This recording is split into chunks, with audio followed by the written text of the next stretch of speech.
राधाकृष्ण विखे पाटील जे आपले जलसंपदा मंत्री आहेत, तर त्यांच्या जिल्ह्यात म्हणजेच अहिल्यानगर जिल्ह्यासाठी साकराई उपसा सिंचन योजना या योजनेला मंजुरी देण्यात आली आहे। आणि या योजनेमुळे येथील जे काही दुष्काळग्रस्त गावं आहेत त्यांच्यासाठी हा अत्यंत जीवनदायी प्रकल्प ठरणार आहे। आता साकराई उपसा सिंचन योजना हिला दुष्काळग्रस्त गावांसाठी जीवनदायी प्रकल्प असं का म्हटलं आहे, तर अहिल्यानगर म्हणजेच अहमदनगर जिल्ह्यातील दुष्काळी भागासाठी मोठा दिलासा देणारी साकराई उपसा सिंचन योजना राज्य मंत्रिमंडळाने या योजनेला मंजुरी दिली आहे। 31 मार्च ते 1 एप्रिल 2026 दरम्यान झालेल्या बैठकीत या योजनेला हिरवा कंदील मिळाला असून सुमारे 1234 कोटींचा हा महत्त्वाकांक्षी प्रकल्प आहे। या योजनेमुळे श्रीगोंदा आणि अहिल्यानगर तालुक्यातील जवळपास 32 गावं जे आहेत ना, तर त्यांना पाण्याचा स्थायी स्रोत मिळणार आहे। म्हणजे इथली जी काही जिरायत शेती आहे ती आता बागायत होण्यासाठी मदत होणार आहे। आता सगळ्यात पहिलं ही योजना नेमकी काय आहे, तर ही जी साकराई उपसा सिंचन योजना आहे ना, ही घोड धरणाच्या जलाशयातून पाणी उचलून उंच भागातील शेतापर्यंत पोहोचवण्याची प्रणाली आहे। आता आपल्याला माहिती आहे की बरेचसे जे श्रीगोंदा तालुक्यातील गावं आहेत म्हणजे सुरेगाव, विसापूर, चिखली ह्या गावं म्हणजे डोंगरावरती आहेत आणि त्यामुळे तिथे जे पाणी आहे ते फक्त पावसाळ्यातच पाणी त्या ठिकाणी राहते, पाण्याचा कुठलाही स्रोत त्या ठिकाणी नाही। त्यामुळे या प्रक्रियेत मोठ्या क्षमतेचे पंप, पाईपलाईन नेटवर्क आणि वितरण व्यवस्था वापरली जाईल। म्हणजेच येथे नैसर्गिकरित्या पाणी पोहोचत नाही, तिथे तांत्रिक पद्धतीने पाणी पोहोचवले जाणार आहे। आता या योजनेचं मुख्य वैशिष्ट्य काय आहे, तर सगळ्यात पहिलं मी सांगितल्याप्रमाणे या योजनेचा एकूण खर्च हा 1234 कोटी रुपये इतका आहे। लाभार्थी गावे म्हणजे या योजनेमुळे जवळपास 32 गावांना फायदा होणार आहे। सिंचन क्षेत्र हे 9600 ते 10,000 हेक्टर इतकं असणार आहे। आता पाण्याचं जे वाटप आहे ना, ते 2 विभागांमध्ये होणार आहे, एक म्हणजे शेतीसाठी आणि दुसरं म्हणजे पिण्याच्या पाण्यासाठी। आता शेतीसाठी जे आहे ते 1.7 TMC असणार आहे आणि 0.20 म्हणजे 0.20 TMC हे पिण्याच्या पाण्यासाठी वापरलं जाणार आहे।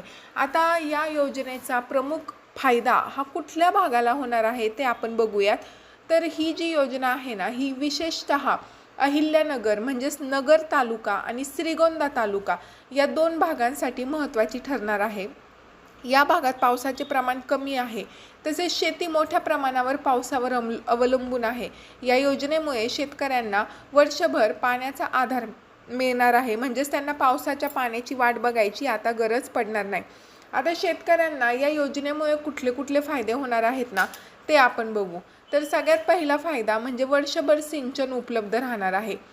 या योजनेमुळे शेतकऱ्यांना जी शेतकऱ्यांची आत्ताची शेती ही फक्त पावसावर अवलंबून होती, तर ती आता पावसावर अवलंबून नसून वर्षभर यांना पिके घेता येणार आहे। म्हणजेच हंगामी प्लस रब्बी हे दोन्ही पिके, उन्हाळी पिके सुद्धा यांना घेता येणार आहे। आता दुबार आणि तिबार पीक शक्य आहे, म्हणजे जिथे आता त्यांना फक्त पावसाळी पिकांवरती अवलंबून राहता येत होतं, कांदा, ज्वारी, बाजरी, मूग, तूर हेच पिकं या ठिकाणी जास्त प्रमाणात घेतली जात होती, तर आता पाण्याचा प्रमाण म्हणजे वर्षभर पाणी असल्या कारणानं इथं भाजीपाला, फळपिके, नगदी पिके यांची सुद्धा लागवड वाढेल।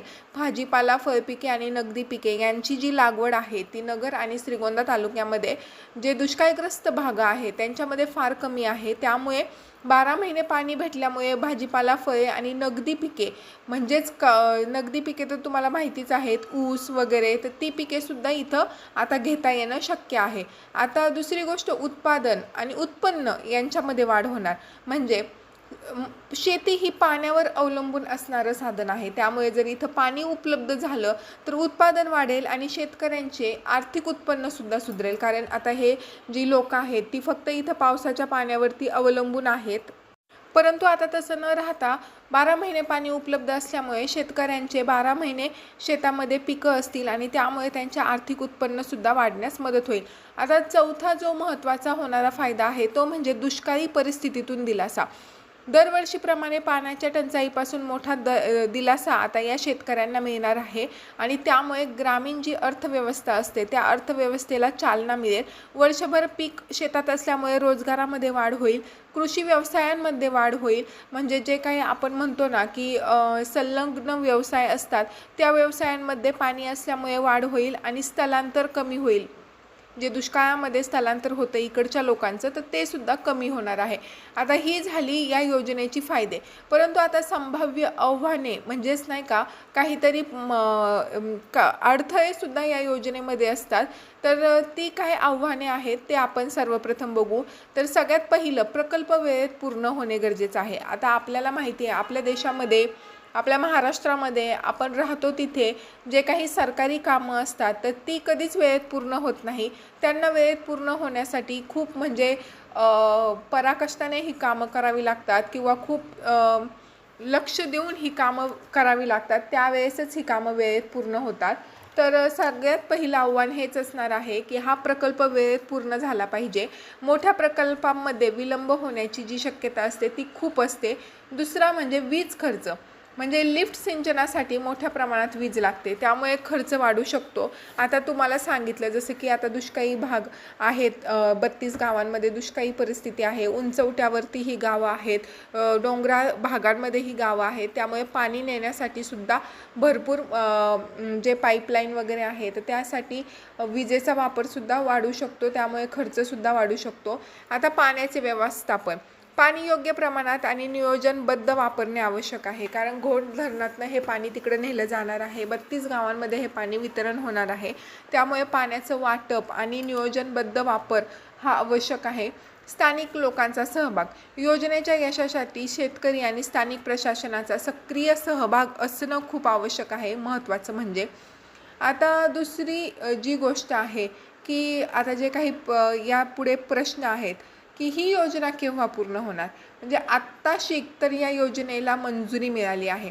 आता मंजुरी मिळाली त्यानंतर या योजनेचं भूमिपूजन होणार आणि काम सुरू होणार. त्यानंतर हा प्रकल्प पूर्ण होणार आणि त्यानंतर शेतकऱ्यांना पाणी येणार. म्हणजे याच्यासाठी साधारणतः बराचसा कालावधी हा लागू शकतो. आता शेतकऱ्यांना कुठला फायदा होणार, तर जी दुष्काळग्रस्त